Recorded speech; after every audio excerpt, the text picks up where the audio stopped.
안녕하세요, 촘촘보고입니다. 구독, 좋아요 해주시면 영상 만드는데 힘이 되겠습니다. 그럼 오늘도 재밌는 영상 함께 보아요.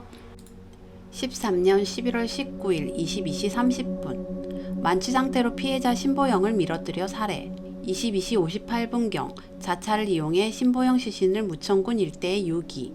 23시 30분경 다시 창고로 돌아옴. 23시 35분경 피해자 박다은을 폭행하던 중 살해. 이후 무천시 일대에 박다은 시신 유기. 아무리 청년이 다 된 고정우라고 해도 1시간 사이에 2명의 사람을 살해하고 유기까지 했다는 것이 형사가 볼 때 말이 안 되어 노상철도 의심하는 모습을 보였었죠. 보통 체포해서 선고까지 짧게는 석 달, 기본 6달 정도 걸리는데 그리고 주변 형사들도 이를 의심하는 듯한 발언을 그 했었습니다. 짧은 시간 안에 2명이나 죽이고 시신까지 유기를 한다는 게 그게 또한 아무리 증거가 확실하고 미성년자 일대 감형을 위해 1심 선고로 재판을 끝냈다고 하지만 1심 선고까지 80일간 휘몰아친 이 사건이 정상적이라고 볼 수 없는데요. 고정우 사건은 2달 반 남짓 걸렸더라고요. 사화까지 내용을 통해 우리는 정우가 더 이상 범인이 아니고 누명을 쓴 것으로 예측할 수 있는데요. 그렇다면 보영이와 다은이를 죽인 사람은 한 명인지 아니면 이 사건은 별개의 사건인지 차근차근 촘촘히 따져가며 용의자를 찾아보려고 합니다. 신보영의 살해 용의자는 누구며 어떻게 유기하게 되었는지 촘촘히 살펴보도록 하겠습니다.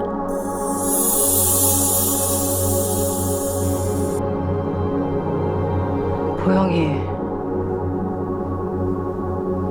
우리가 죽였잖아. 지난 시간 보영 엄마 이재희는 형구탁에게 보영이를 자신들이 죽였다고 이야기하는데요. 이 때문에 엄마가 딸을 죽였다고 이야기하시는 분들도 있고 형구탁이 보영이를 죽였다고 이야기하시는 분들도 있는데요. 제 생각엔 직접 이재희가 보영이를 죽였다기보다는 엄마의 자책에서 나온 발언으로 추측됩니다. 이재희는 허구한 날 술만 마시는 심동민에게서 남자의 매력을 느꼈을 리 없습니다. 그래서 아래와 같은 정황상 형부탁과 내연관계임을 추측해 볼 수 있는데요. 내가 이 집에서 10년 일했잖아. 라는 발언을 통해 이재희는 형부탁의 집에서 10년 동안 일했음을 알 수 있습니다. 그리고 제이야, 오랜만이다. 내 이름 불러주는 거. 라는 의미는 다른 남자가 보영 엄마가 아닌 이재희로 불렀다는, 즉 과거 나를 그렇게 부름으로 서로 특별한 관계였다는 것을 내포하고 있습니다. 이렇게 두 사람은 오래전 서로 내연 관계였다는 것을 추측해 볼 수 있는데요. 1화 시작 시 보영이에게 보영아 어디니? 왜 전화 안 받아? 엄마가 다 말해줄 테니까 전화 좀 받아. 아마도 사고 전날 보영이는 이재희와 형부탁이 내연 관계인 것을 알아차리게 되었고 그래서 정우의 차에서 울고 있었던 것으로 추측됩니다.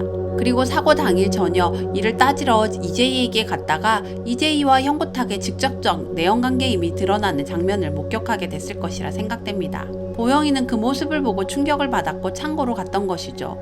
창고에서 휴대폰을 보며 놀고 있다가 누군가에게 몹쓸 짓을 당해버린 것 같습니다.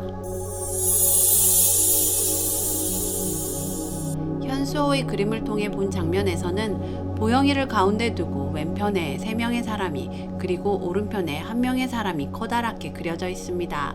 아마도 왼편의 3명은 양병무, 신민수 그리고 1화에 잠시 등장만 했을 뿐 4화까지 등장하지 않았던 한 사람의 친구가 있을 것으로 추측됩니다. 5화 예고편에서 하설이가 택시를 타고 있던 수호를 보았는데요. 아마도 그 사람이 3명 중 1명이지 싶습니다. 그 친구의 이름은 1화와 4화를 통해 추측할 수 있는데요. 1화에서 그 친구는 참고인 조사 때, 그리고 4화에서 신민수가 고정우에게 나 그날 고너네 집에서 병무랑 셋이 있었어. 라고 이야기하죠. 또한 정우의 대사를 통해 그 1명의 친구를 추측해 볼 수 있습니다. 저랑 건호, 덕미 제외하면 다들 시험 망쳐가지고 위로도 건호는 수능 시험을 잘 보아 무천이 아닌 다른 곳에서 대학 생활을 마치고 생활하고 있었을 수 있습니다.